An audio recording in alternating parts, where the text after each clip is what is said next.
Tomorrow night, 15,000 cheering fans will pack Madison Square Garden in New York City to witness a giant basketball doubleheader.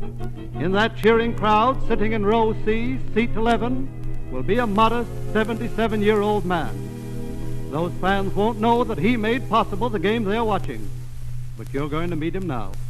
Sanka Coffee has brought him here tonight all the way from Lawrence, Kansas.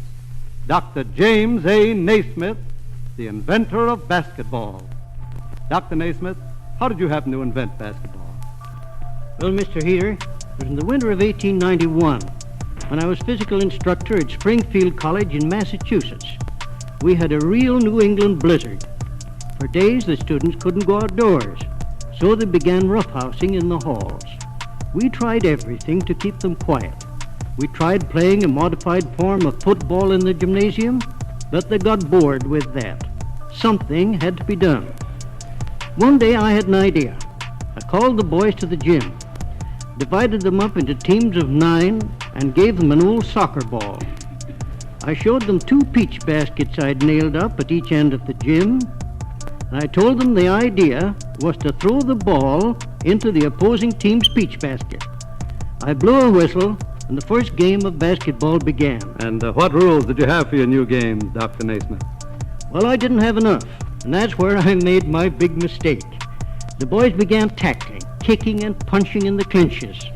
They ended up in a free-for-all in the middle of the gym floor.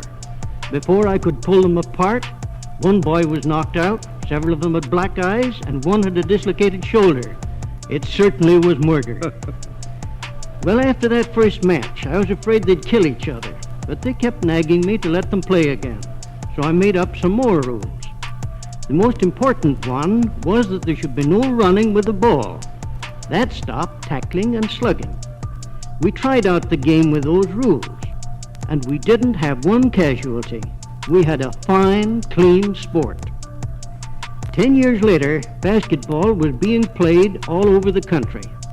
And in 1936, I saw it played for the first time at the Olympic Games. And the whole thing started with a couple of peach baskets I put up in a little gym 48 years ago. I guess it just goes to show what you can do if you have to. Indeed it does.